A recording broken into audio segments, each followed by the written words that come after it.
Salve família, aqui quem fala é a Mirella, com mais um episódio do Casa Poeticast, diretamente da Sigo Som, aqui na Vila Sílvia, zona leste de São Paulo. Esse programa que é uma realização da Casa Poética, junto com a Secretaria Municipal de Cultura, através da 8ª edição do Programa de Fomento à Cultura das Periferias de São Paulo. Mas sem longas demoras, vamos logo para a vinheta para a gente conhecer o nosso convidado. Bora lá!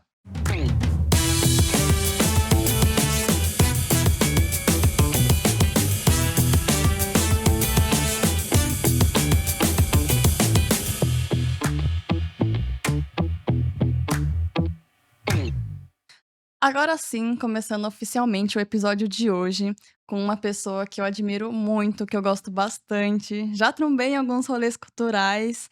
Essa pessoa que é multiartista, DJ, cantor, performer, ator, CEO, enfim, muitas coisas. Uma pessoa muito incrível, que eu tenho a honra de chamar Peu Moraes. Ai, muito obrigado pela apresentação, Mirella. Muito obrigado, Casa Podcast.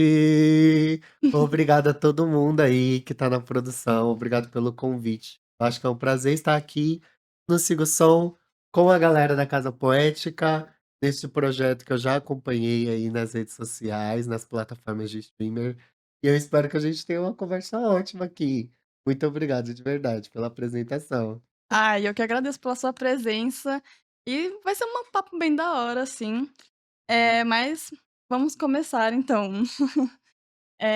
Eu gostaria primeiro te perguntar sobre como foi a sua infância, assim, onde que você morou, como que você cresceu, assim. Certo. Bem, gente, sou nascido e criado em Hermelino Matarazzo, para alguns eu falo que é Hermeli Hills, né. Nascido e criado desde 98, né, fazendo a minha trajetória. Nasci no Hospital de Hermelino Matarazzo e moro no Jardim Caralux desde então. Eh, eu tive uma infância dentro do Caralux, dentro da comunidade que enfrentou várias questões, né, justamente por conta, dos meus pais, que são do Nordeste, que vieram para cá, que conseguiram conquistar o sonho de ter um terreno, de começar a construir a casa, mesmo ali em uma condição não muito boa de saneamento básico, né, que o Caralux enfrentou e enfrenta até hoje. Então eu nasci nesse cenário do Jardim Caralux e com os meus pais, já num lugar de resistência, de entendendo que sou um corpo periférico, de que sou um corpo de pessoa de um corpo preto, já comecei a entender ali desde cedo, né, desde criança. Mas eu tive uma infância muito, muito, muito feliz, graças aos meus pais, assim, meus pais são pessoas incríveis, assim, eu acho que não teria como eu ser a pessoa que eu sou hoje sem, falar dos meus pais, assim, meus pais são pessoas que são um exemplo para mim de resistência, de trabalho, de força, de resiliência. Eu acho que eles conseguiram me passar tudo isso, assim, tanto durante a minha infância, quanto durante a minha juventude. Então, o Peu criança sempre foi um Peu aventureiro, de querer conhecer o mundo, de querer conhecer as coisas, de viajar, de perguntar de tudo, de querer ser mil e uma coisas, assim. Quando eu era criança, eu já almejava ter mais de uma profissão, acho que eu nunca tive um foco para além da arte, né, mas eu sempre quis fazer muita coisa e conhecer muita coisa, mas eu sempre fui muito ligado à música. Com os meus 5, 6 anos de idade, eu começo ali a ter o meu primeiro contato com a música gospel, dentro da igreja, junto com os meus primos, junto com as minhas primas, eh, ali dentro do Caralux mesmo. E aí, com o contato com a música e com essa oportunidade que a igreja dá de ter um microfone, de ter um público, de ter, às vezes, um instrumento ali, então a música gospel ela entra na minha vida, assim, com os meus 5, 6 anos e é quando eu começo a cantar, e é quando eu começo a ter contato com instrumentos, é quando eu começo a ter contato com alguns equipamentos dentro da igreja. Mas ainda assim o Peu sempre foi uma criança muito curiosa com o mundo, com as coisas e indagando sempre várias coisas, né. Então, eu tive uma infância onde sim, eu consegui brincar muito na rua, conhecer muitas tipo, conhecer muitos lugares, então meus pais me possibilitaram que a gente viajasse, que eu fosse conhecer meus avós no Nordeste, então eu sempre estava viajando ao Nordeste todos os anos para ver meus avós, o que me fez eu ser muito conectado com os meus avós, com a minha família. É, e de entender quem eu sou hoje por conta dessas oportunidades que os meus pais me deram, né. De ter uma infância muito tranquila, onde eu pudesse focar de fato na educação, no estudo, né, então, quando eu já fui ficando maiorzinho, eu já fui fazendo outros cursos, outras coisas ali que me colocasse em contato com a sociedade. Meus pais sempre acharam importante isso e sempre me deram credibilidade, para que eu crescesse com uma certa autonomia. Então, quando o Peu já é adolescentezinho, assim, ele já começa a se virar um pouquinho mais nas coisas e ter mais vontades, né, mais concretas sobre o que quer, sobre o mundo, sobre a vida. Então eu confesso que eu tive uma infância bem tranquila, principalmente se eu for levar em perspectiva as outras crianças que estavam ao meu redor e as outras crianças, que cresceram ali comigo na comunidade. Eu tenho pais super presentes, e eu sei o quanto isso me mudou de fato, de realmente de eu ser criado como um príncipe do gueto dentro da favela, por justamente esse acolhimento dos meus pais e a forma como eles me criaram em família.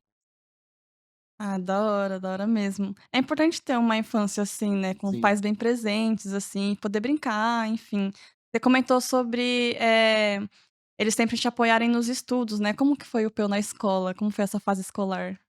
Bem, eu sempre cresci com um lugar de credibilidade, né, que eu tinha falado sobre ser uma criança, de certa forma, uma criança prodígio dentro dos ambientes onde eu estava, assim. Então eu sempre tive muita consciência disso e dentro da escola não foi diferente. Sempre tive a minha dificuldade sim, família, em exatas, isso é algo e não sei explicar, mas isso não é por falta de atenção ou de dedicação dentro da escola, porque eu era muito dedicado dentro da escola. Eu acho que a única reclamação que minha mãe tinha de fato é porque eu falava demais, e eu falo até hoje. Então eu sempre fui alguém muito comunicativo, e eu acho que isso que me levou a ter um bom lugar dentro dos estudos, assim, dentro da escola. Mas eu fui alguém que sempre estava nas Olimpíadas de matemática, de português, Olimpíadas de teve uma vez que eu fui para umas Olimpíadas de astronomia, então eu sempre me dedicava muito e também porque eu sou bem competitivo, assim, apesar de não ser tão bom em alguns esportes, mas eu sou bem competitivo no meu âmbito, assim, de até comigo mesmo. E eu acho que isso foi bem alimentado dentro da escola.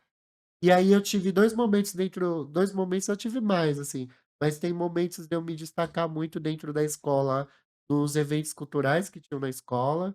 Então, quando tinha festa junina, eu estava lá e eu estava organizando a galera, e eu estava organizando o que ia ter já dentro dos eventos da escola.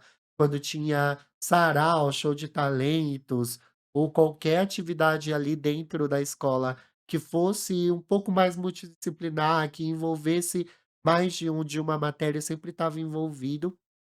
E aí, no meu fundamental, quando eu me formo no meu fundamental, né, na oitava série, nono ano, eu ganhei um tablet da Samsung na época, assim, né, na escola, que é um dos primeiros com essa tecnologia touchscreen ainda, muito novo, por conta de uma redação que eu fiz, junto com a ArcelorMittal, que é a fábrica que tem lá no Jardim Caralux, né, então eu estudei sempre ali também no Jardim Caralux, então já na oitava série eu me destaco ali com a questão da redação, então eu ganho um prêmio por conta da minha redação e foi uma coisa que eu só fui saber quando eu estava me formando, ali na colação de grau. E aí quando eu chego no segundo, terceiro ano, eu mudo de escola, eu vou para Nossa Senhora da Penha, aqui na Penha mesmo, na zona leste. E nessa escola tinha a gincana cultural da escola, que era uma das movimentações, assim, que todas as outras escolas falavam, né. Nossa, o Nossa Senhora da Penha é uma escola que tem uma gincana, que envolve todos os alunos. E aí eu, como já tinha esse lugar dentro da minha escola, dentro do meu bairro, quando eu fui para outra escola, é aí que eu cresci mesmo. E aí ali eu já estava fazendo no meu ensino médio, já tinha passado um bom tempo enquanto vocalista de banda, já dentro da banda da igreja, já tinha feito bastante teatro. Então, lá ali eu acho que é um dos meus pontos de destaque, assim. Teve a gincana do segundo e do terceiro ano, e eu estava ali, e ganhei algumas categorias da gincana, e no terceiro ano eu saí como a sala vencedora da gincana de todos os turnos, assim, pelas nossas apresentações, e ali eu entendo um pouquinho do meu lugar enquanto produtor, enquanto diretor artístico, mas também enquanto um artista, um performer de multilinguagens, porque na escola eu consegui me destacar por conta disso, né. Eu acho que por conta da comunicação, por conta da arte, por conta da palavra, né, por conta do corpo, por conta da minha curiosidade, por conta da minha pesquisa. Então eu acho que dentro da minha trajetória na escola, é uma trajetória que eu tenho bastante orgulho, assim, e eu fico pensando que se talvez eu tivesse consciência de alguns assuntos ou de algumas coisas antes, talvez, né, eu teria até mais destaque, né, ou se eu tivesse de fato, outros olhares, outras oportunidades, talvez eu tivesse bem mais destaque hoje enfim. Pode crer. Mano, inclusive eu estudava no Vital Fogaça, ali na Penha, e eu sempre ouvi falar das gincanas do Nossa Senhora da Penha, e sempre quis participar, mas não cheguei a estudar lá, assim, só fiquei Sim, ouvindo mesmo, deve ter sido muito da hora mesmo, assim. E essa é a importância também, né, das escolas dentro desse desenvolvimento artístico, né, das crianças, dos adolescentes, enfim. E aí você falou sobre ter sido vocalista da banda da igreja, né, enfim, eu queria que você falasse um pouco da sua trajetória na música, assim. Teve a banda da igreja, eu sei que tem a banda Chá da Tarde também. Fala um pouco sobre sim. esse percurso na sua vida. Então, né, voltando ali um pouquinho da minha história ali no começo, então com 5 6 anos eu começo a ir para a igreja junto com os meus primos, e aí eu comecei a ir nas assembleias, né, e aí é que nem agora esse meme que saiu agora a oportunidade é minha, então eu fui muito nesse lugar, de sempre estar pedindo a oportunidade nas igrejas que eu ia, porque não só a minha família, meus pais, minhas primas, viam ali que eu decorava a letra, que eu era afinado, né, que eu tinha uma consciência, eh, do que eu estava cantando, consciência de tom, consciência de melodia, mesmo muito criança. Então foi ali que na igreja eu começo a pedir a oportunidade nas igrejas e começo a cantar em mais de uma igreja. E eu vou criando gosto nisso, eu vou criando gosto de estar no palco, vou criando gosto de pegar no microfone, eh, e ali meus pais também viram um potencial na musicalidade, então eu comecei a fazer algumas aulas dentro da igreja mesmo de alguns outros instrumentos, então eu fiz a bateria, mas eu não queria ficar no fundão, né, e aí também fiz, teclado, mas por um tempo eu achei muito difícil, aí eu fiz teve uma vez que teve a inscrição para fazer violino na escola, fiz a inscrição, não fui na aula. E aí tinha esse lance com o instrumento, tinha até uma vontade de aprender, até só que o meu lance era pegar o microfone e cantar e falar, enfim.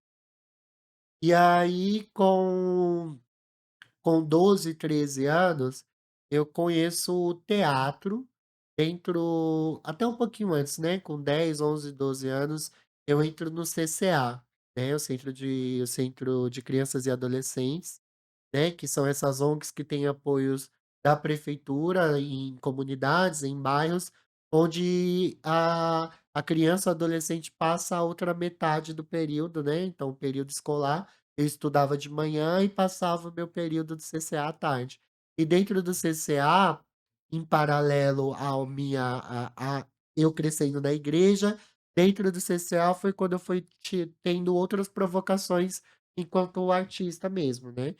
Então, dentro do CCA eu começo também a conhecer outros repertórios, a conhecer, um pouco mais da cultura brasileira, um pouco mais da cultura, de rua, do teatro. E aí, paralelo a isso, eu entro na USP, num grupo de teatro chamado Espalhafatos, do Rogério Pimenta, e ensaiava, eu não sei se estão ensaiando ainda, mas ensaiavam pelo menos todos os sábados de manhã. E aí eu entro junto com um parceiro meu, que é o Emerson, o Som, e conhecia ele do CCA, conhecia ele da escola, e a gente vai se conhecer dentro do teatro também na USP, isso já com 12, 13 anos de idade. E aí foi quando eu comecei a conhecer um pouco de teatro musical.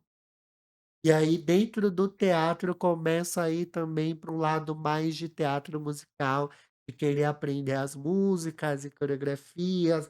É a época que eu vou começando assistindo filmes, assistindo peças de teatro, assistindo coisas que me dessem outros repertórios musicais.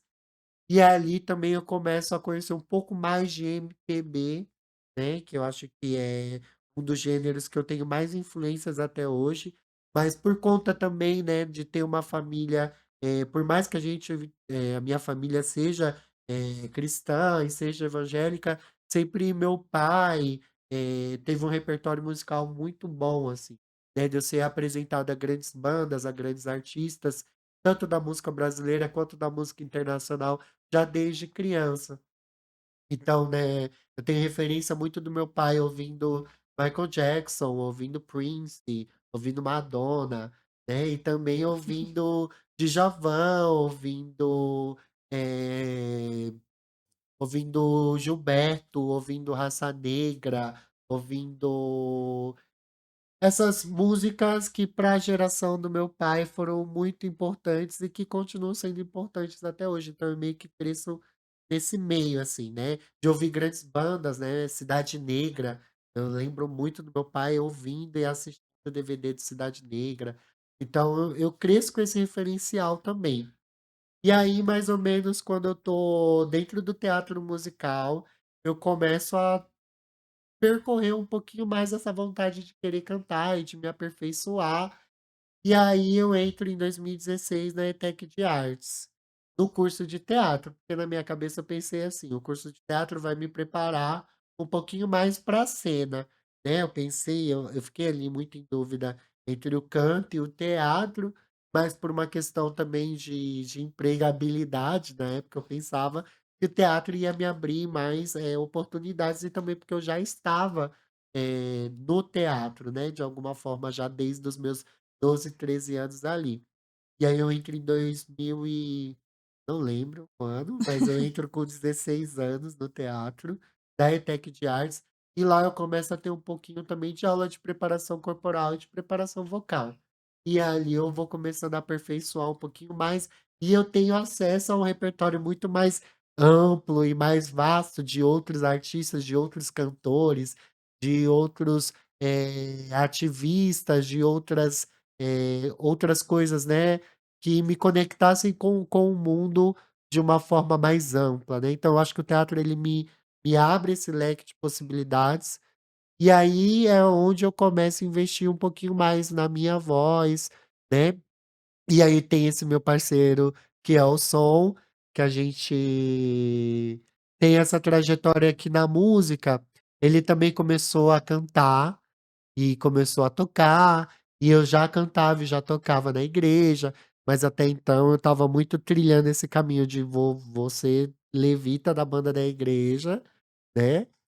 E e aí com ele, a gente começa a pegar um repertório de outros artistas da música brasileira, ele tocando violão, ele novão também, ele é um ano mais novo do que eu, mas eu lembro da gente com 14, 15 anos, a gente indo para alguns eventos, ele com violão e eu com a voz, ele me fazendo voz também, e a gente com um repertório de sertanejo, de forró, de MPB, um Tim Maia ali, muito no improviso, mas a gente já tinha uma conexão ali com a música e as pessoas já sentiam a gente, assim. Então eu lembro da gente ser convidado para alguns eventos, e aí é onde começa a surgir também a nossa vontade de estar em alguns eventos, né, de se apresentar com a música. Então eu tinha experiência da banda da igreja, ele também tinha experiência da banda da igreja dele também, mas também de tocar, né, porque o pai dele também é músico, então ele também tocava em outras coisas. E aí, eh, a gente se junta, isso já um pouquinho maiorzinho, assim, com 16, 17 anos, a gente se junta para de fato assumir que somos um grupo musical e estamos se juntando, né. Nisso a gente tinha um grupo de amigos, onde era muito comum a gente se reunir para fazer karaokê, para jogar videogame, para cantar ali no rolê, no churrasco. Isso eram coisas que a gente já fazia já. E aí, antecedendo um pouquinho isso, eu e o Emerson, junto com outros amigos, a gente, começa a conhecer os saraus. E um dos primeiros saraus onde a gente se apresenta é o Sarau dos Mesquiteiros, lá na biblioteca, e a gente se apresenta menorzão, assim, moleque, assim, eu acho que a gente tinha, 15 anos na época, e aí a gente começa a se apresentar ali com o repertório, de música brasileira. E ali eu acho que já é o nosso primeiro contato, assim, com os saraus e com essa vontade de ir se apresentando nos lugares. E aí, quando chega ali em meados de 2017, 2018, a gente, com um grupo de amigos um pouco maior, a gente começa a entender várias, potencialidades da música de várias pessoas que estão ali ao nosso redor. E a gente começa a perceber que a gente também já estava compondo, que a gente já tinha composições, que a gente já tinha textos, que a gente já tinha melodias, que a gente já tinha uma bagagem. Então, quando eu falo ali da gente em 2017, 2018, já é a gente com 18, 19, 20 anos, todo mundo ali já um pouquinho mais maduro, já um pouquinho mais, com bagagem de fato no meio artístico. E aí a gente começa a ter, um foco: vamos fazer alguma coisa, a gente é bom junto. Vamos fazer alguma coisa. Vamos fazer um sound system. Vamos fazer um sistema de som", porque na época era algo que a gente sempre estava, né, então eu me lembro muito de eu estar aqui nessa praça do sound system aqui do Jamaica, aqui do ladinho, sabe. De eu estar aqui, de eu estar ali na Três Coco, de estar no Alpes, que é aqui pertinho também, na Gaiola da P2. Então eram sound systems que estavam pegando por aqui, e a gente tinha esse lugar de rua, de se juntar para ir para esses sounds. E aí foi quando surgiu o nome, né, para o sound system, que foi o nome Chá da Tarde, porque a gente se encontrava à tarde, enfim. E aí a gente falou: vamos ser o sound system, vamos fazer um sound system". E no fim, a gente acabou se juntando um dia esporadicamente na festa de aniversário de uma amiga nossa, e com alguns instrumentos ali, violão, mais alguns instrumentos improvisados ali da festa, e começa a surgir algumas músicas, algumas melodias, algumas coisas. E ali, né, em meados de setembro de 2018, a gente decide, se concretizar enquanto uma banda a partir daquela festa onde a gente estava ali cantando e tudo mais. Então em 2018 a gente começa com a banda Faixa da Tarde, numa primeira formação ali que a gente, tinha como proximidade mesmo de pessoas que estavam ali super próximos, no mesmo bairro, com as mesmas, energia, assim, né, com a mesma juventude. Então a gente entra ali em 2018, faz essa primeira formação, e aí a gente passa, a fazer algumas músicas autorais, e aí ali a gente entende que a gente consegue compor e consegue fazer músicas de fato. E aí a gente começa a investir no nosso show autoral, a gente começa a frequentar, a Ocupação Cultural Matheus Santos, onde a gente começa a se apresentar dentro dos saraus, ali dentro da ocupação, ou saraus nas proximidades de Ermelino Matarazzo, e a gente foi começando ali, dentro do sarau, tendo a poesia muito como influência, muito próximo, então acho que vem dali também a composição das nossas músicas, justamente por estar dentro dos saraus. E aí em 2020, com a pandemia, a gente já tinha um trabalho engavetado, e aí a gente decidiu lançar um single que a gente decidiu gravar uma vez, de emoção, que a gente foi para o estúdio, todo mundo foi num estúdio ali em Guarulhos, e a gente foi lá, gravou um ensaio e falou: "Ah, vamos gravar uma música", né, na época um feat com o Caio, e então era Chá da Tarde com feat com o Caio e a gente gravou essa música ali ao vivo, sem corte, sem edição, e ficou na gaveta um tempo. Em 2020, quando veio a pandemia, a gente ali no auge da banda, né, tipo assim, acabamos de formar a banda, agora que a banda tem um pouco de estrutura, aí vem a pandemia. E ali em 2020, a gente lança essa primeira música, tem um retorno super legal, né, da galera. O nome da música é Ponto Final, barra Por Falar em Saudades, que é uma composição do som, do Emerson Oliveira e do Caio Herê, e a Chá da Tarde cantando, tocando. Então a gente grava essa música, lança essa música em 2020, e em 2020 mesmo a gente já começa essa corrida por conseguir um edital para conseguir bancar o nosso primeiro trabalho. Então a gente começa ali essa vontade de lançar mais coisas na plataformas. E aí em 2020 a gente também consegue, dentro da pandemia, consegue fazer a gravação de um outro single, que é Novos Tempos, que essa música, ela é bastante significativa para mim na minha trajetória enquanto artista da música, justamente por ser uma música que fala sobre a vivência de uma bicha preta na periferia, e quais são os enfrentamentos que a gente tem, né. Eu tenho o Emerson como um grande compositor que me deu essa música basicamente de presente, de homenagem, e foi uma música que a gente conseguiu trabalhar na Chá da Tarde, que a gente conseguiu gravar o clipe em pandemia, e teve o apoio ali do PROAC, se eu não me engano era o PROAC, dentro do projeto Criando Criadores, e nesse projeto a gente lança um videoclipe e lança uma live junto em parceria aqui com o Sigo Som, para lançamento desse videoclipe.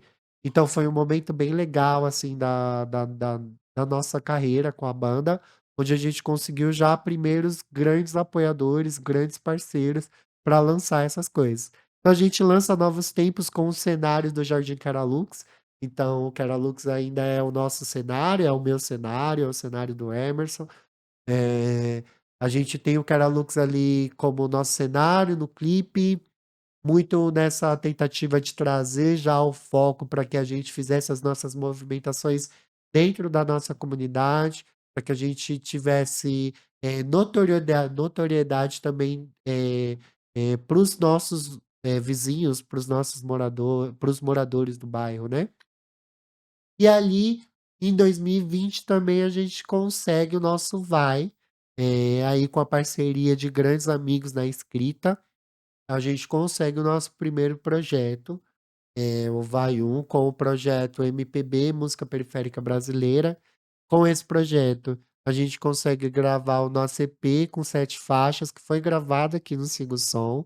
E foi ali um momento muito importante que enquanto a gente estava gravando aqui, a gente teve contato com diversos artistas, com artistas que a gente tem bastante carinho, né, como a Bruna Black, como a Sodomita, como o JP. A gente começa a ter, essas pessoas ali bem próximas da gente durante a execução desse projeto.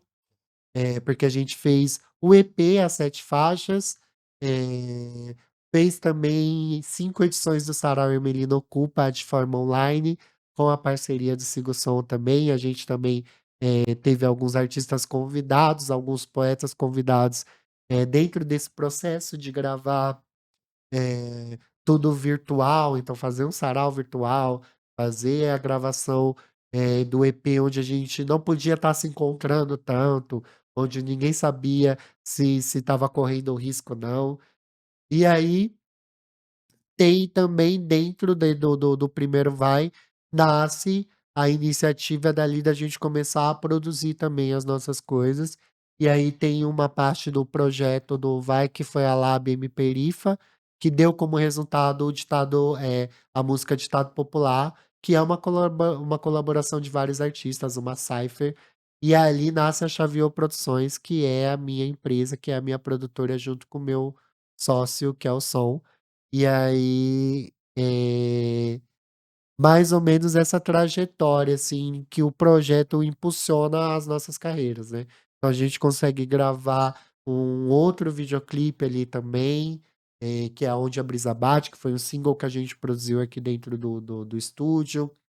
E a gente começa a se projetar um pouquinho mais para o mundo. E aí depois disso a gente foi ganhando principalmente os espaços culturais da cidade, né, então a gente tem bastante parceria com o Galpão ZL, com o Teatro Flávio Império, foram lugares que receberam a Chá da Tarde, o Centro Cultural Vila Formosa, eh entre outros lugares. E aí, a gente passa por uma reestruturação da banda, devido a vários problemas, conflitos pessoais dentro da própria banda, e a gente passa por uma reestruturação, e aí a gente vai, se reentender depois em uma formação só com boys, dessa vez, uma formação só com boy preto.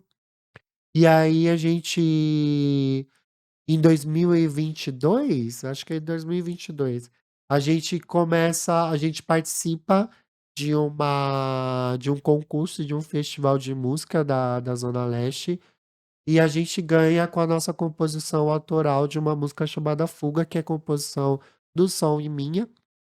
E a gente volta de novo com esse novo fôlego da nova formação da banda, de fazer novas coisas.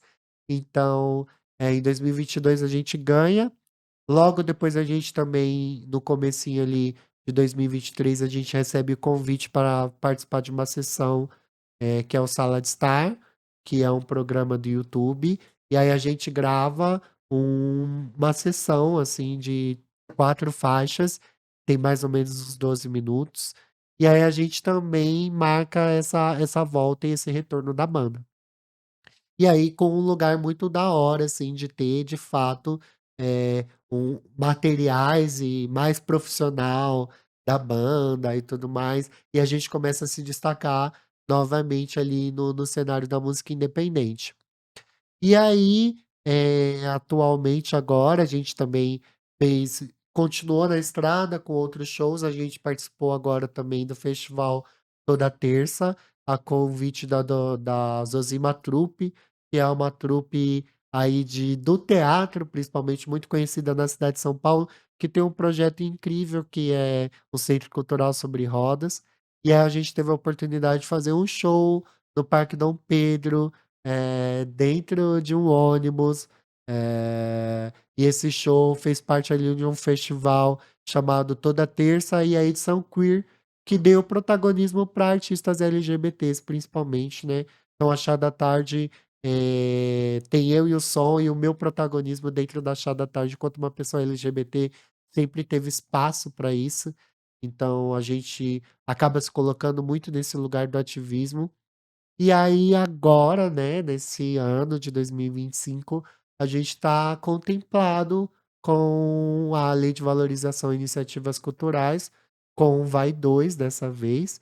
Então a gente pegou um Vai 1 lá em 2020, aí agora, quase 5 anos depois, a gente está com o Vai 2.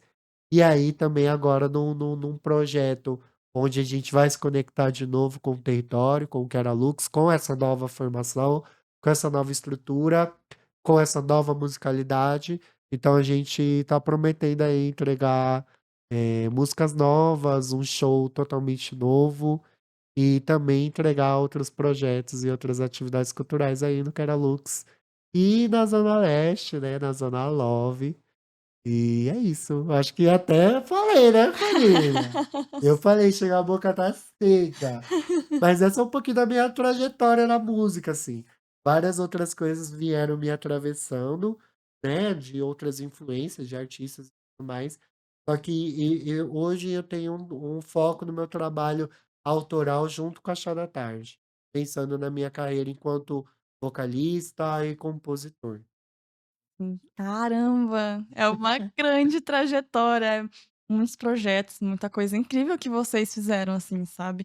Porque eu imagino que não deve ter sido fácil produzir tanta coisa na pandemia, tá ligado. Sim, E foi um desafio pra todo mundo, ainda mais na área da cultura, enfim. Você comentou sobre a Xaviô, né, uma produtora sua aí do som. E eu vejo ela como um point muito importante, assim, por ser uma produtora ali na quebrada, tá ligado? E falando sobre a quebrada, assim, tipo, é importante, tem um peso, né. E eu queria que você falasse um pouco sobre essa importância, assim, pra sim. vocês. Eu acho que quando a gente se conecta, com alguns espaços onde a gente foi passando, durante a nossa formação enquanto artista, né, esses espaços eu falo propriamente o Sigo Som, Periferia Invisível, né, a Ocupação Cultural Mateus Santos, a Casa Poética, o Bataquerê, o Periferia Preta, são espaços que durante a minha trajetória enquanto artista e na trajetória do som, foram muito importantes, justamente por serem espaços físicos onde a gente tinha total, liberdade criativa dentro desses espaços, que eram espaços sims, como todos os outros, que têm suas limitações, mas que você conseguia, imprimir ou, de fato, expandir o seu eu artístico. Né, então a gente sempre enxergou esse potencial nesses espaços, porque eram realmente os fazedores ali de cultura dentro desses territórios. E aí quando a gente começa a pensar Hermelino Matarazzo, num contexto que por mais que tenham várias movimentações de vários artistas, e hoje a gente entender que o Hermelino Matarazzo, Hermelino Matarazzo, Ponte Rasa, São Miguel, a galera ali tá muito bem articulada, e que por mais que não exista um espaço cultural propriamente da prefeitura, a galera soube ratear esses espaços e a galera conseguiu estabelecer um cenário cultural muito forte aqui nessa região da Zona Leste. Então a gente tinha isso muito como uma como um objetivo mesmo. A gente precisa também de uma articulação aqui dentro do Jardim Caralux. Então a gente precisava de um espaço que a gente pudesse também ter, liberdade criativa como outros espaços. Então acho que primeiro a Xaviô nasceu numa necessidade, também de existir, de ser um espaço, pra que a gente pudesse ser potencializado. Então, quando a gente vê quando a gente tem a primeira experiência com o Vai a gente começa a se entender um pouco produtor, ali dentro desse processo de somos artistas, mas somos artistas periféricos e a gente precisa se autoproduzir.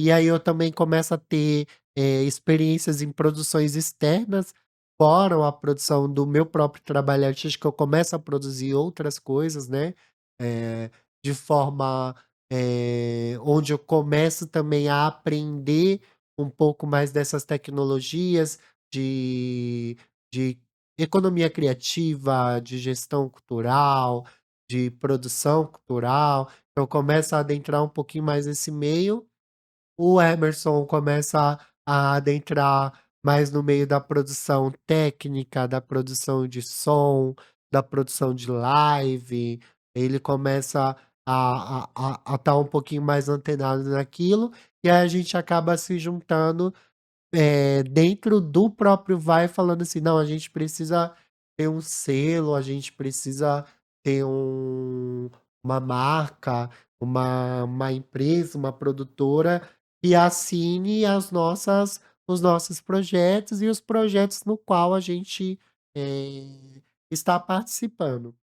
Então a gente nasce ali também durante o Vai, E logo em seguida, quando acaba o Vai, que a gente vê que tá com a produtora, que a gente conseguiu alguns equipamentos por conta da lei de incentivo, né, e a gente precisa dar uma continuidade, dar uma sustentabilidade para aquele projeto cultural que a gente já tinha, né, de fazer as nossas atividades. Então, a gente se inscreve em um outro edital, que é o Vai-Tech, são vários vai na minha vida, é só pra gente ir mesmo.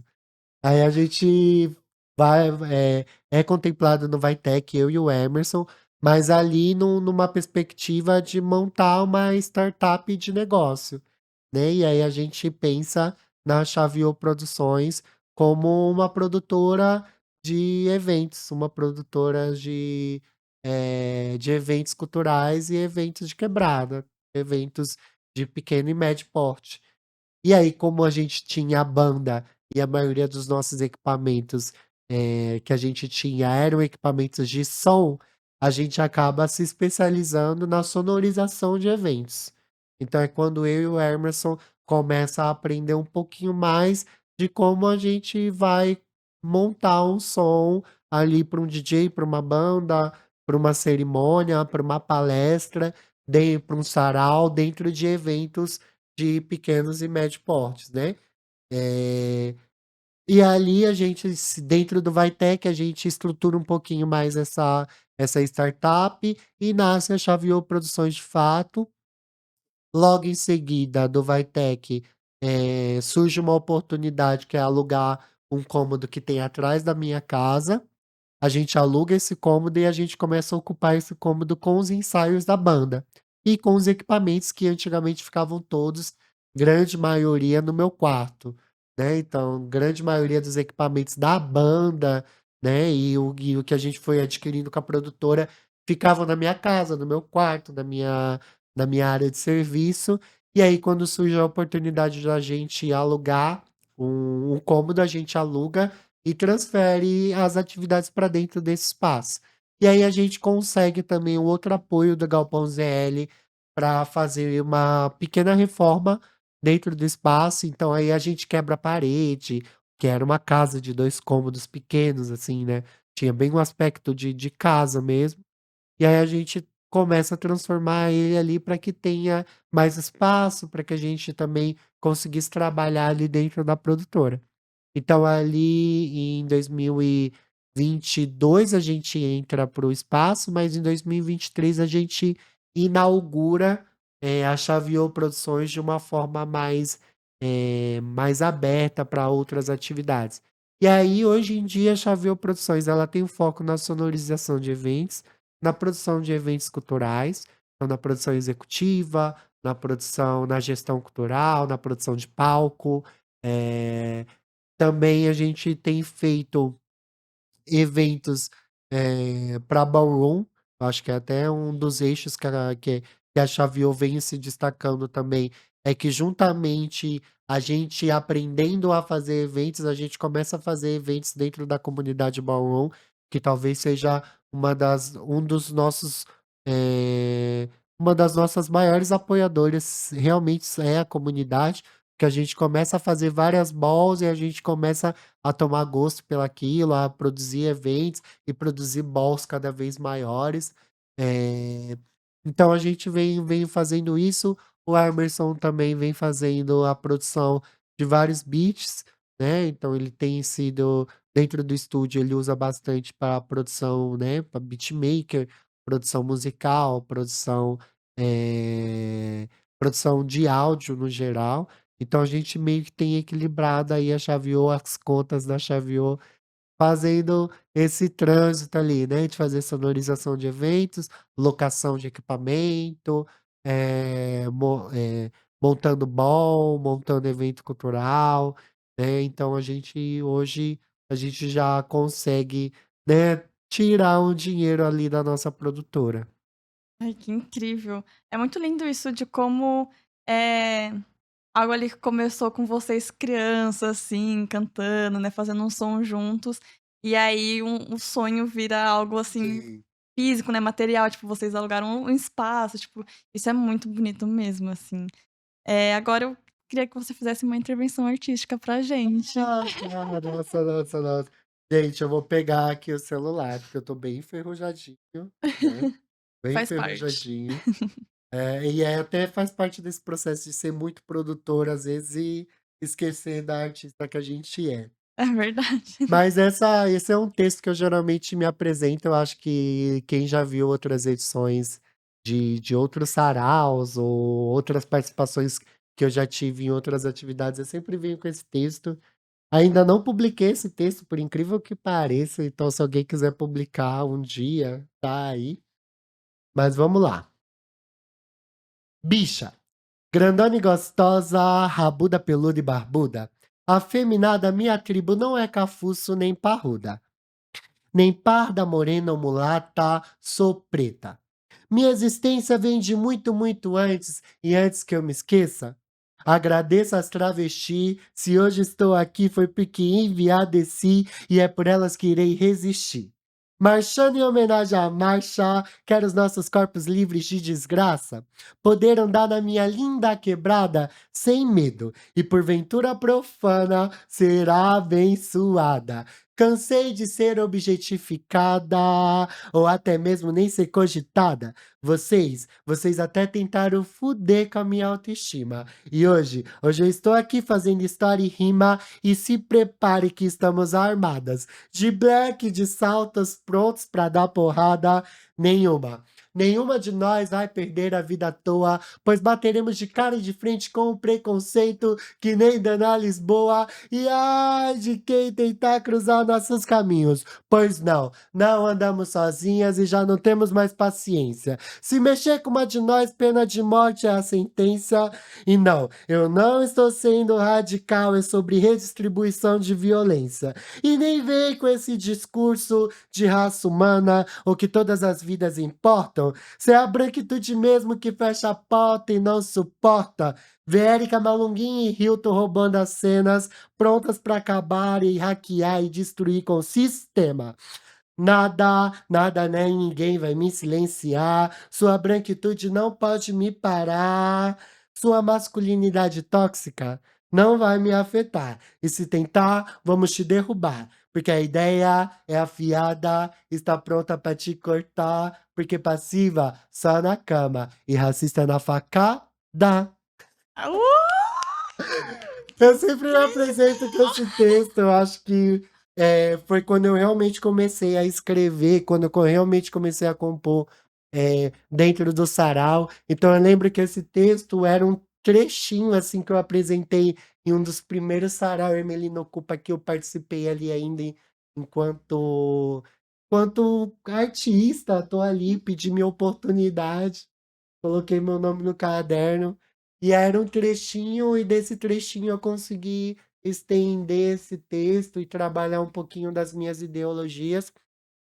Faço esse texto muito em homenagem às referências das artistas trans e travestis que estão no meu caminho e que me possibilitaram de eu ser a bicha que eu sou, né? Apesar de me encontrar enquanto um corpo cis, enquanto uma pessoa preta, uma bicha preta cis, eu entendo que elas abriram o caminho, né? E aí eu tive o contato de várias e várias artistas, de várias e várias artistas trans e travestis, durante a minha trajetória, que puderam inspirar para eu ser esse corpo e para que eu tenha essa liberdade, para que eu me posicione dessa forma. Então essa é uma homenagem que eu faço para elas, um salve em especial à Dana Lisboa, que é a minha madrinha e teve trabalhos aí junto comigo, com a Chá da Tarde e outros trabalhos com a Ballroom, e é uma pessoa que me inspirou muito dentro da trajetória artística e que me amadrinhou mesmo, né, dentro desse processo.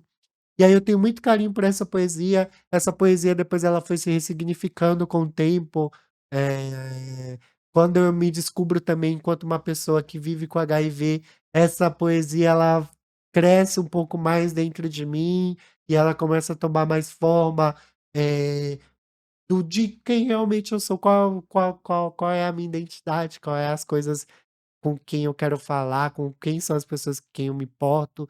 Então a Ballroom também foi um espaço muito seguro, então onde eu pude, crescer e compartilhar esse meu lado poeta, esse meu lado de falar, esse meu ativismo, né, as coisas com qual eu luto, as causas pela qual eu luto, né, eu acho que esse texto, ele me introduz um pouco, assim, de quais são as minhas referências. Pode crer, é um texto muito bonito mesmo. Eh, Antes de tudo mais, assim, você estava comentando sobre o movimento ballroom. Eu queria que, se alguém que está assistindo não conhece muito, eu queria que você explicasse o que é a ballroom, o que caracteriza ela. Hey, hey, hey! Let's go, let's go, let's go! E aí, família, vocês que estão aí, que não sabem o que é cultura marrom, vocês estão perdendo tempo real. Né, a cultura ballroom, ela nasce nos salões de baile na década de 60, 70, 80, lá nos Estados Unidos, em Nova York, nas periferias, no subúrbio. Então, é uma cultura das pessoas pretas e latinas, principalmente trans, né? Então, é uma cultura que nasce das pessoas trans e das pessoas pretas e latinas vivendo nos Estados Unidos, né, numa questão de marginalidade, né, então é a cultura de rua que nasce, a partir de danças e de performances artísticas, de performances, de moda, então a cultura ballroom mistura um pouquinho do que essa galera estava vivendo ali na rua, nos Estados Unidos, nos salões de baile, então nasce também com uma expressão de ser uma cultura onde as pessoas se sentissem, celebradas ali dentro. Então a Ballroom nasce como celebração desses corpos LGBTQIAP+, no contexto dos Estados Unidos e que se expande para o mundo inteiro. Né, então a gente tem grandes momentos da cultura ballroom nos anos 80 e nos anos 90, justamente por ser uma cultura que abraça o ativismo, da luta contra o HIV/AIDS no mundo. Então a ballroom é uma das primeiras culturas a falar e a propor intervenções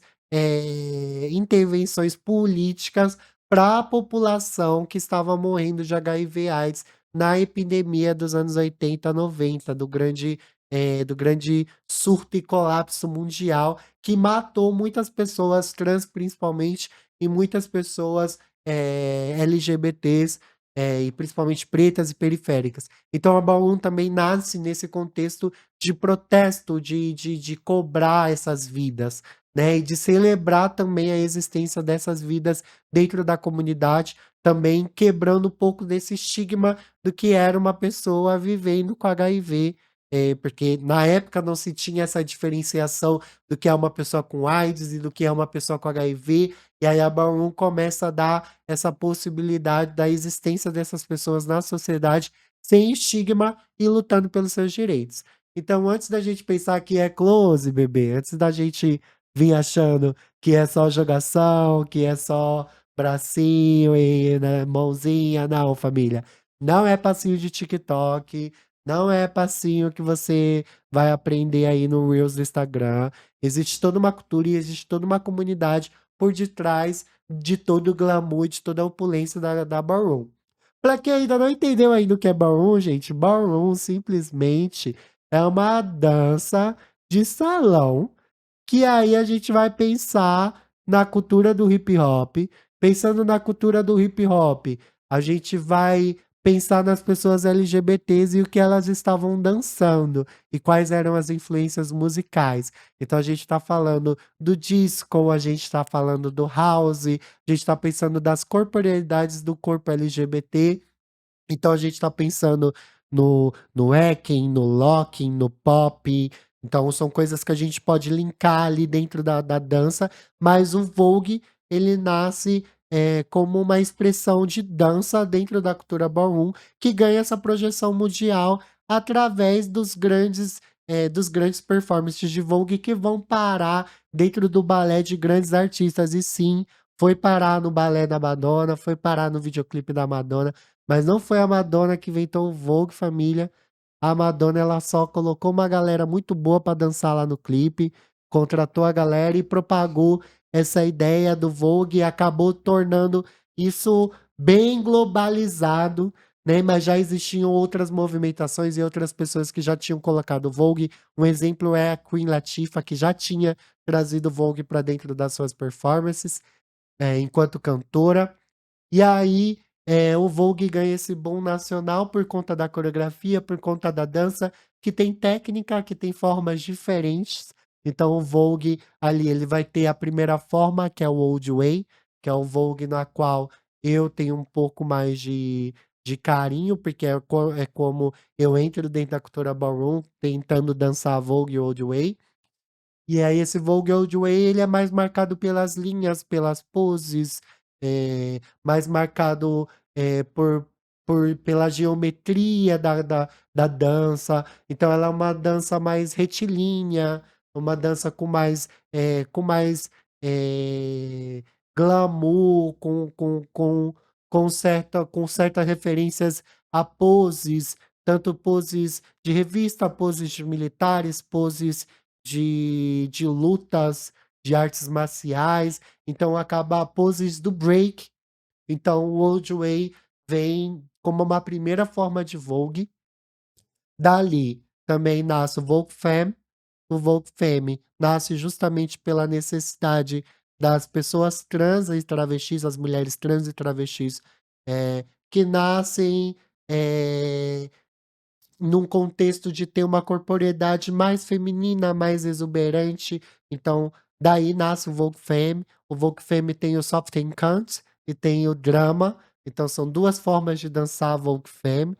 Então pensando muito nessa feminilidade que o Vogue Femme pede, e tem o Vogue New Way, que é a nova forma, que é onde entra a galera se contorcendo, a galera que tem alongamento, a galera que tem a questão ali de um pouquinho mais, do eh, pessoas com ginástica rítmica, sabe, que traz essa coisa, assim, para o New Age, dos ilusionismo dentro da dança. Então essas são as 3 formas, de categorias dançadas dentro da cultura ballroom, que fazem parte do Vogue e a dança. Mas dentro da cultura ballroom também tem as categorias estéticas, que são as primeiras categorias que nascem dentro da ballroom, que são as categorias que estão relacionadas aos concursos de beleza, porque a ballroom nasce justamente por conta também de uma questão de racismo nos concursos drags que existiam, nos concursos de belezas que existiam, e onde pessoas pretas nunca ganhavam esses concursos, né. Então Crystal LaBeija, que foi uma das pioneiras da cultura ballroom, ela denuncia esse racismo durante uma dessas competições, e ela decide abrir a sua primeira house e começar a fazer esses concursos, né, juntamente com outras pessoas ali da cena.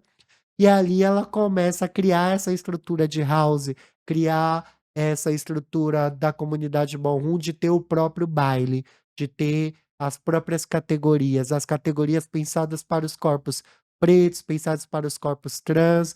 Então, as categorias estéticas, elas também traziam essa brincadeira com a realidade, então de trazer a realidade de como seria um corpo preto, de um executivo, onde eram realidades ainda que a gente não via um executivo negro, ou uma mulher trans executiva negra. Então, começa a trazer isso para a estética, começa a fazer essa brincadeira com a realidade, começa a nascer as categorias de caminhada, né, o runway, que é uma categoria de desfile. Hoje o runway, o desfile está muito presente na moda no mundo geral, assim como o Vogue Femme e o Vogue Old Way ganhou o cenário, da dança, né, então hoje em dia qualquer artista brasileiro e, artistas mundiais vai ter alguém do balé que vai dançar Vogue ou que é da cultura ballroom, né, e assim como vai ter alguém da moda, vai ter alguém, nas passarelas que é da cultura ballroom. Então, a cultura ballroom, ela aí também tem essa divisão das categorias estéticas e dançadas, tem as divisões de casas, e aí é onde eu falo da minha casa, que é a Casa de Mutatis, que também está comigo aí desde 2018, que é a casa que me acolheu para eu continuar os meus estudos dentro da comunidade Ballroom. Então, dentro da comunidade Marrom, a Casa de Mutatis foi muito importante para que eu estudasse mais, que eu me apropriasse mais e que eu também produzisse mais. Então, dentro da comunidade Marrom, eu sou reconhecido hoje na cena como um star, não sei, sou um star dentro da cena por ser uma estrela que se destacou ali por conta das produções de balls, por conta do engajamento dentro da cena cultural Marrom. Daqui de São Paulo, principalmente, mas que eu já consegui expandir para outros lugares da cena nacional. E dentro da Casa de Mutatis eu sou um prince, que é um príncipe, pensando nessa hierarquia de família, pensando que é alguém que cuida também ali da família como um todo. Então a Casa de Mutatis está aí desde 2018. Com a Casa de Mutatis eu também tive a oportunidade de participar de outros VAIs com a casa, enquanto produtor, enquanto artista. Dentro da Ballroom hoje, eu sou alguém que estuda a produção de balls, mas que também estuda a categoria de runway, que é a categoria de passarela. Sempre estou muito bem vestido, mas não caminho ainda na categoria de best dress, mas é uma categoria que eu gosto muito, que eu tenho muito prazer pela categoria. Também caminhei na categoria de sex syren, não sei, é uma categoria que fala um pouco sobre a sensualidade, e de trazer essa sensualidade não necessariamente dançando, para dentro da performance do Vogue. E aí também o Vogue Old Way, que é a primeira forma de Vogue, que é uma forma que eu estudo. Mas hoje em dia mesmo o que tem, me feito estar dentro da Maroon é literalmente a controladora, é o DJ set. Acabei me apaixonando muito pelo house, pela house music, e pelo Vogue Beat, e consegui estudar durante essa trajetória. Então hoje eu já estou conseguindo tocar nas balls e fazer meu DJ set também para além disso, mas por conta justamente da Ballroom que me possibilitou que eu estudasse isso de fato, né, então acabei me tornando uma referência dentro da cena, mas um grande admirador e um grande pesquisador da cultura Ballroom dentro do Brasil. Que incrível mesmo, assim. É, então, tipo, tem toda uma história por trás, né. Sim. Todo mundo vê ali só o close e as danças e acha que é só aquilo, mas não, tem toda uma trajetória, tem toda uma importância, né. Você disse sobre, inclusive, a questão HIV/AIDS e tal, que a Ballroom também traz, e eu sei que outros trabalhos também traz sobre isso, como o seu trabalho, Transe Mais, se eu não me engano, Uhum. certo? Com que são 3 faixas falando sobre isso e até de um cunho pessoal, eu queria que se você se sentisse à vontade de falasse um Sim, pouco com sobre isso. certeza. Eu acho que a Barroom foi um espaço que me possibilitou, quando eu recebi o diagnóstico de estar com HIV, me possibilitou de eu estar mais tranquilo em relação a falar sobre isso. A gente é respaldado por lei que uma pessoa que vive com HIV, ela não precisa, expor a sua condição de saúde ou expor, nem em casos de processos admissionais de empresas, entre outras coisas, ela não precisa falar que vive com HIV, e a gente é respaldado por isso. Mas eu decidi falar justamente por estar em um espaço seguro, né, eu acho que dentro da Baú, a Baú me possibilitou que eu tivesse um olhar sem estigma sobre o assunto. Então, quando eu descubro o HIV, no meu corpo, eu já descubro dentro de um contexto onde eu já estava fazendo meus acompanhamentos médicos, porque eu me tratava com PrEP, parei um tempo, me tratei novamente, então eu já tinha acompanhamentos, junto aos CTAs, que são esses lugares que vão tratar principalmente da prevenção do HIV. Então eu já descubro o HIV em um lugar mais confortável de saber que era algo que não ia me matar, ali logo de início, como a gente tinha como referencial nos anos 80, 90. e que eu também conseguiria ter uma boa qualidade de vida, assim, vivendo com HIV, então por isso eu escolhi falar. Então eu nunca escondi nada, de ninguém, nem propriamente dos meus pais ou dos meus amigos, das pessoas com quem eu me relacionava, né, foi algo que eu já expus logo de início, né, estou vivendo com HIV e essa é a minha realidade, e eu preciso, fazer disso, a minha vida e eu vou seguir, com isso, como também faz parte de mim, você precisa me olhar e saber o que é isso. Então eu acho que, enquanto artista, o HIV ele também vem para um lugar de me potencializar, que eu me comunicasse com o mundo sobre outras questões, que também me atravessavam. Então a gente enquanto uma pessoa LGBT, acho que a gente cresce, principalmente enquanto uma bicha, enquanto uma bicha preta, enquanto um homem cis que se relaciona com majoritariamente com pessoas, com homens cis também. Então a gente já cresce com esse estigma de que você vai ter HIV, se você não se proteger, ou se você sair transando com todo mundo, ou se você sair se drogando. Então você já cresce com esse estigma de que você vai ter HIV. Então, muitas das vezes, era quase que uma ameaça para eu não ser gay, justamente para eu não ter HIV. Então eu cresci com isso dentro da minha cabeça, justamente por ter uma infância que foi dentro da igreja, né, por mais que eu tenha grandes coisas que me possibilitaram ali no início da minha carreira, mas tem grandes coisas que são grandes traumas que eu só fui entender depois de muitas coisas e de muitas coisas no qual eu passei. Então o HIV chega pra mim, nossa, eu acho que eu já até esqueci, já até normalizei, gente, misericórdia. Mas o HIV chega pra mim em 2022, se eu não me engano, no início de 2022, eh, junto com uma pessoa que eu já estava começando a me relacionar, então também tem esse lugar de eu descobrir o HIV com uma outra pessoa que também me fortaleceu ali em um lugar de ter uma pessoa para conversar, passar pelos primeiros momentos e tudo mais. E aí eu já sabia quando eu recebi o diagnóstico de HIV, eu já tinha a informação que poderia viver com HIV de uma forma onde eu era indetectável, ou seja, então eu não iria transmitir mais e o HIV também não iria mais evoluir dentro do meu corpo ao ponto de se tornar a AIDS, ao ponto de realmente se tornar uma doença. Então eu já tinha essa consciência que eu ia tomar uma medicação, e essa medicação ia deixar o vírus indetectável dentro do meu corpo e que eu não ia transmitir.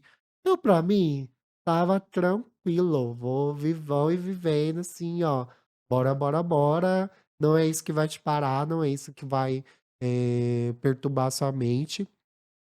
E aí é quando eu começo a também ter acesso a alguns coletivos que estavam falando sobre HIV/AIDS também, tanto no contexto de prevenção, quanto no contexto de existe pessoas que vivem com HIV e elas também estão fazendo os seus trabalhos artísticos, seus trabalhos em qualquer área que seja.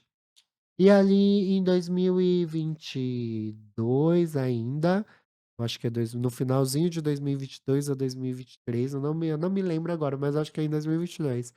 Eu conheço o coletivo Loucadia Faverens, que é um coletivo, formado por mulheres trans, em sua maioria ali, e também, de pessoas trans no geral, né, pessoas trans não binárias. E esse coletivo propõe uma residência artística, no qual eu fui selecionado para participar dessa residência artística, para falar sobre a minha vivência, enquanto uma pessoa com HIV através de um material artístico. Então nessa época, eu já estava inserido na Ballroom, já estava inserido na música, e eu tento mesclar um pouquinho dessas 2 linguagens dentro desse processo, artístico que eu lanço dentro da residência, que foi para uma plataforma online, então meio que foi uma exposição online, juntamente com outros artistas que também, falaram sobre as suas perspectivas e sobre a sua vida, sendo pessoas com HIV ou não, mas que tratavam sobre sobre a temática como um eixo central. E ali eu lanço o trabalho Transe Mais, que é uma mixtape. É engraçado que eu gravo essa mixtape, eu pego vários recortes e vários retalhos de vários textos ou músicas que eu tinha, e começo a juntar dentro de melodias e dentro de beats do próprio som, né, e a gente gravou isso indo pra Salvador, indo para o Afropunk, que foi basicamente a minha primeira celebração de aniversário, estando com HIV, que para mim também era um momento muito importante de celebrar a vida, né, depois do diagnóstico. Então, eu lanço a mixtape junto com essa celebração, de aniversário e junto com essa experiência de ir para Salvador, e de começar a produzir, eh, de uma forma mais autônoma e mais independente. Então eu lanço esse trabalho junto com a Louca de Faverens, que é o Transe Mais, que é uma mixtape que tá no SoundCloud. É lógico que é um trabalho muito cru, muito nu, assim, eh, muito ingênuo no que ele poderia ser, assim. Eu acho que é um trabalho que vou aperfeiçoá-lo de fato, vou ter tempo para amadurecê-lo, mas que para mim já tem resultados bem bons, assim, né. Tem uma música que já era uma música de trabalho, da banda Chá da Tarde, só que lá tá com uma outra linguagem, com uma outra perspectiva. E o Transe Mais eu penso essa ideia do transe mais é justamente para que eu não parasse de gozar da vida, num lance de continue transando e continue gozando e desfrutando da vida, né, então vem muito mais por esse lado. Então eu tenho uma apelação a usar um pouco da figura sexual, tanto no contexto de linguagem quanto no contexto de imagem. Então eu faço um ensaio fotográfico também com uma fotógrafa chamada Dani Souza, que conseguiu trazer um olhar bem legal para o visual dessa mixtape. Então eu lanço também um editorial fotográfico, juntamente com uma parceria também com o figurino da Agemô, que também é uma marca que é de um artista, que vive e que fala sobre HIV/AIDS. Então, dentro disso, eu trago também a minha referência da Ballroom para dentro desse editorial fotográfico, né? E outras parcerias de pessoas da Ballroom, tanto no visual, no cabelo, né? Então aí ela é evangelista também assina o meu cabelo, dentro desse editorial. Então eu lanço essa mixtape e é só um processo de iniciativa, né, de falar sobre isso, de não deixar isso sucumbir, de não deixar que eu perdesse esse momento, né, de impacto na minha vida, que transformou muitas coisas sim. A forma como eu me porto no mundo hoje, com muito mais responsabilidade, justamente por entender os processos que eu vivi com o HIV e me descobrindo enquanto uma pessoa que vive com HIV, né. Então eu lanço essa mixtape e logo depois eu continuo aprofundando o meu trabalho, sobre HIV com o coletivo Contágio, que é um coletivo daqui da zona leste de São Paulo, principalmente, e com o coletivo Contágio eu participo de uma segunda residência artística, que dessa residência artística eu tive processo foi um processo mais, né, com mais experiência corporal mesmo, né, de ter, de fato, a residência da gente ir, de conviver com outras artistas que vivem com HIV ou que convivem com HIV. E aí, eu lanço uma célula cênica, junto com uma artista, com uma DJ, incrível, Não Venha Sem Rosto é o nome da DJ. Ela tem um trabalho super conceituado na música eletrônica, ela com todas as parafernália dela, tem uma pesquisa musical incrível, e ali a gente se junta enquanto dupla para lançar uma célula cênica, e aí dentro dessa célula eu trago alguns textos, tá, né, algumas poesias minhas, essa poesia minha estava, a música, que estava na mixtape também sai dentro dessa célula cênica, junto com o DJ set e junto com a Barrow, nessa figura do Star, do Prince, né, de ser mestre de cerimônia. Então eu trago ali a minha vivência enquanto um corpo com HIV para dentro dessa cena de festa, dessa cena de celebração do corpo.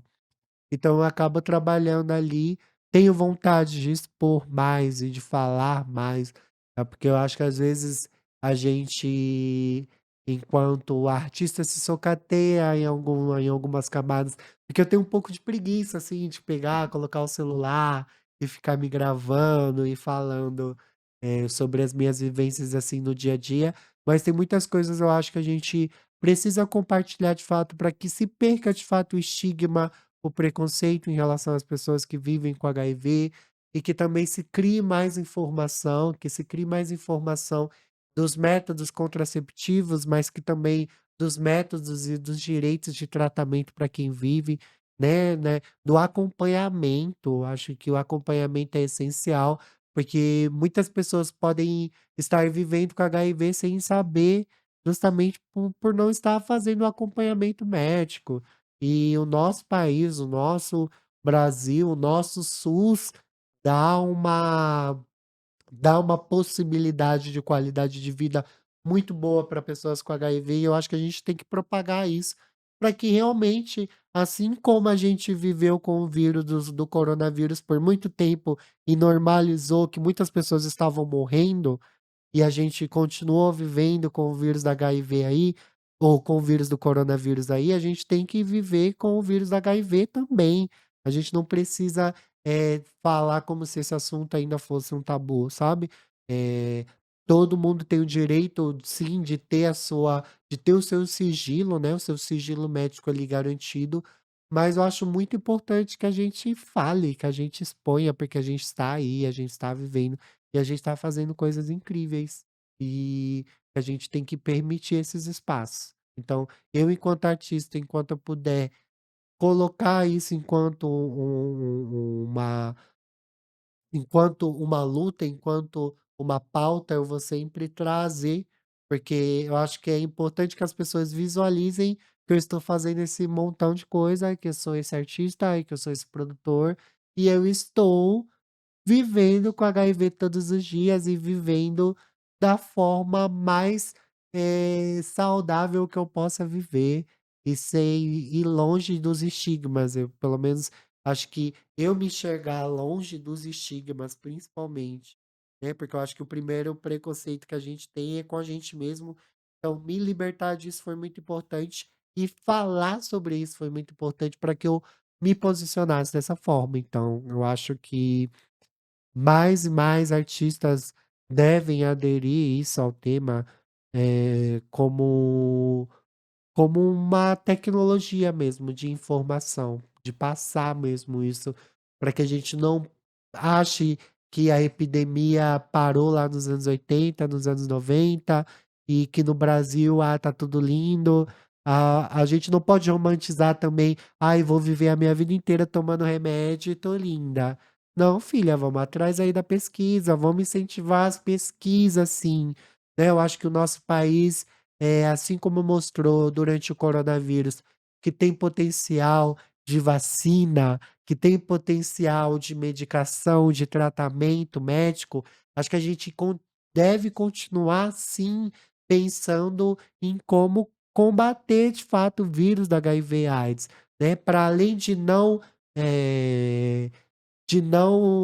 proliferar, de não contaminar mais pessoas, que é a maioria dos métodos hoje contra HIV são métodos contraceptivos, né, então, tanto a PrEP, quanto a PrEP, quanto a camisinha, que são coisas que a gente usa para se prevenir do HIV, a gente também tem que estar falando sobre, sobre a pesquisa, sobre a qualidade de vida das pessoas que vivem com HIV, e o que a gente pode fazer para melhorar a condição de saúde dessas pessoas, e o que a gente pode fazer talvez para eliminar esse diagnóstico. A gente não pode perder nunca o fôlego, né, não sei se estarei vivo para ver isso, né, família, mas bora lá, né. Vamos investir de fato na educação e nas pesquisas científicas. Acredito muito no SUS, acredito que a gente é um modelo mundial em combate ao HIV/AIDS, que tem, realmente diminuído drasticamente as estatísticas, cada ano, né. São Paulo saiu do epicentro, porque era o epicentro da HIV/AIDS aqui no Brasil e na América Latina, para ser um exemplo de prevenção. Então também espero que seja um exemplo aí de combate no total do HIV/AIDS. Enfim. Entendi, que incrível. Uma das coisas que eu mais admiro em você, assim, é isso que você faz, assim, no seu trabalho de, ter essa representatividade, sabe, você transpõe isso no seu trabalho, porque você podia ser só, tipo, né, uma pessoa negra, LGBT, soropositiva, que não falasse sobre essas coisas, que fosse falar sobre outras paradas, assim, mas você traz isso porque é importante falar sobre isso, né. Então eu admiro muito o seu trabalho por essas razões e por outras, pelo seu talento mesmo, que é incrível. Agora eu queria pedir uma última intervenção para depois a gente chegar Ah. nas últimas perguntas. Bem, eu vou aqui apelar também, mas já que a gente falou, sobre esse tema, eu vou trazer um texto que eu produzi na na residência artística junto com o coletivo Contágio, eh, e junto com a artista Não Venha Sem Rosto, a DJ. E aí esse foi um dos textos que eu finalizei, essa pesquisa, essa cena. Essa vai para todos aqueles putinhos que me pegaram por trás pra botar com carinho e quando eu vi eu já estava fudido. Só que das ideia. Não vou me deixar me levar pelas suas malícias, muito menos pelas suas carícias. Eu não preciso do seu sexo fácil e irresponsável. Que não sabe lidar com meu corpo. Eu sei que te deixo louco, de mim não terá mais nem um pouco. Tu que se fudeu. Não terá mais alguém como eu capaz de falar que o culpado sou eu, mas na real, de quem é a culpa? Não serei mais apenas o teu preto ativo, sou corpo positivo e do meu potencial eu não duvido. Se achou que estava para te satisfazer, bebê, pode esquecer, pois afinal foi só resenha. Essa bicha aqui tu não sustenta. Posso conviver e viver com HIV, mas não com a sua intolerância. Indetectável é igual intransmissível, então me poupe de sua ignorância. O orçamento é secreto, que nem esses boys discreto, então papo reto, eu não quero só sexo, eu quero afeto. Ah, e pensar que eu decorava esses textos, hein, família? Eu tô ficando velho. Isso aqui era decorado, nem precisava de celular, nem de nada. Né, eu acho que o teatro me dava esse exercício de decorar os textos e de repetir os textos de várias formas, mas é muito louco poder ler esses textos hoje, né, e tá analisando um pouquinho a minha trajetória e realmente vendo que as coisas têm sentido, assim, né. Acho que quando a Uhum. gente começa a falar de si mesmo, a colocar o seu trabalho como um trabalho que existe uma história, que existe uma bagagem, que existe conceito, que existe pesquisa, e falar dele, em um lugar de privilégio mesmo, de se colocar enquanto artista, enquanto ativista dentro de um cenário, dentro de um território. Então eu me sinto muito feliz de expor esses textos de uma forma segura, de uma forma onde eu possa, de fato entender que existe uma mensagem por detrás das coisas do que eu estou falando, que eu não sou, um completo louco, alucinado, obcecado pela minha própria imagem, que existe de fato coisas, muito sólidas e muito concretas por detrás das coisas que a gente fala, coloca, produz, escreve, canta, né, eu acho que quando me pedem intervenções, assim, eu até fico com receio hoje em dia, por mais que eu seja da música, eu nunca, canto. "Ah, faz uma intervenção", eu nunca vou e canto primeiramente, eu acho que primeiro eu venho com a fala, primeiro eu venho com o texto, com as coisas que mexeram comigo internamente, para que você se sinta mais sensibilizado para quando ouvir minha voz cantando, para quando ouvir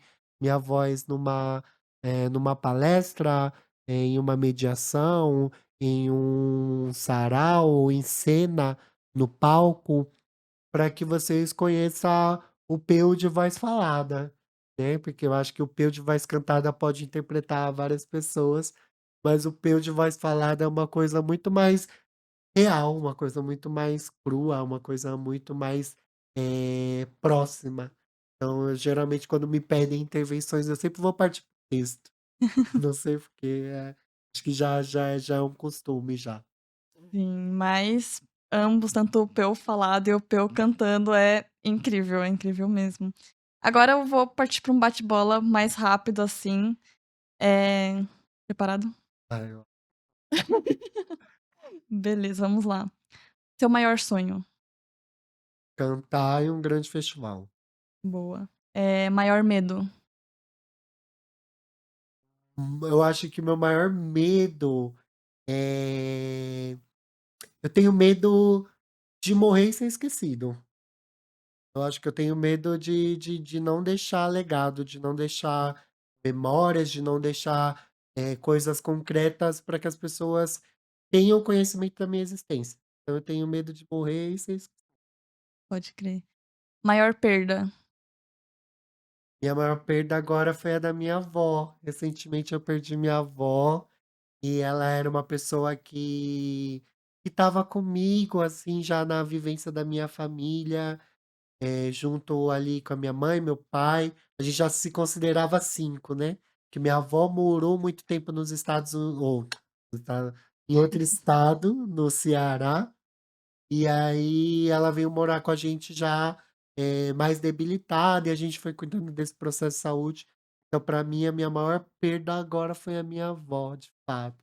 Minha avó, dona Júlia, mulher negra, indígena, trabalhadora rural, contadora de história e parteira. Essa é a minha maior perda. Caramba.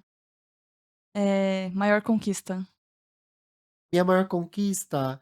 Acho que minha maior conquista está nos editais, nos projetos. Eu me sinto muito realizado com os editais do qual eu participei, no qual eu fui contemplado, em especial esse último, porque foi um que eu escrevi de uma forma, eh, mais segura de que eu estou escrevendo e são as minhas palavras e é a minha escrita com a ideia dos meus amigos, então eu me senti muito uma grande conquista foi ter conseguido esse último edital.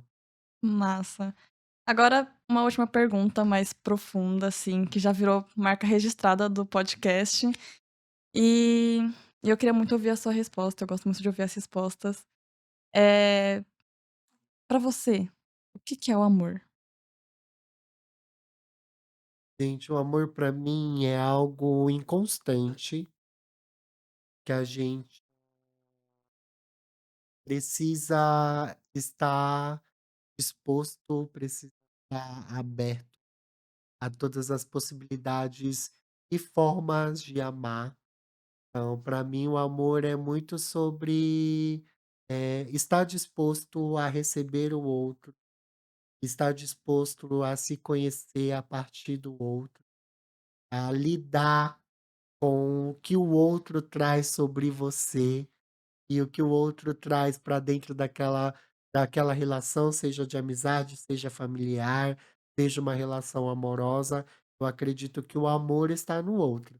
Quando você consegue, amar a outra pessoa, você também está conseguindo se amar e você está conseguindo, eh, enxergar que algo você consegue construir, que você consegue, eh, idealizar.